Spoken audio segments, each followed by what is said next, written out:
తగ్గావని తలగిరేసిన ప్రతి తల తెక్క వెదవికి దిమ్మ తిరిగిపోయే సమాధానం ఇచ్చారు అధ్యక్షుడు పవన్ కళ్యాణ్ గారు. విజయం అంటే ఇది 100% అంటే పోటీ చేసిన ప్రతి స్థానంలోనూ విజయం సాధించి భారతదేశమే గర్వించదగ్గ స్థాయిలో మొట్టమొదటిసారిగా 100% విజయాన్ని కైవసం చేసుకున్నారు అధ్యక్షుడు పవన్ కళ్యాణ్ గారు.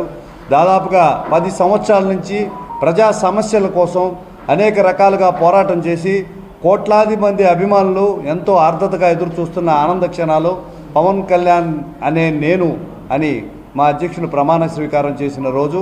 ఆ రోజు దాదాపుగా కోట్ల మంది ఆంధ్రులు కన్నీటి పర్యంతమయ్యారు.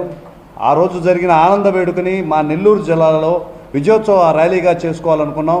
ఈ ఆనంద క్షణాలు ఏవైతే ఉన్నాయో వాటికి మాకు మార్గదర్శకంగా నిలుస్తున్న జాతీయ మీడియా ప్రతినిధి అజయ్ కుమార్ గారి ఆధ్వర్యంలో ఆయన వెసులుబాటు చూసుకొని మంత్రిగా ప్రమాణం స్వీకారం చేసిన మొదటి ఆదివారం అంటే రేపు మధ్యాహ్నం 3 గంటలకి KVR petrol bunk Nellore rural నుంచి జలకన్య బొమ్మ వద్ద వరకు భారీ ర్యాలీ నిర్వహిస్తున్నాం.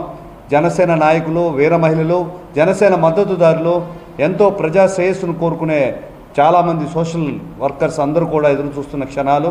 వారందరూ కూడా మాకు జనసేన నాయకులకు పలుమార్లు ఫోన్లు చేసి ఈ విజయోత్సవ ర్యాలీని ఎప్పుడు చేసుకుంటామని పరిపాలనలో అడిగిన పరిస్థితి. రేపే ఆ సుదినం.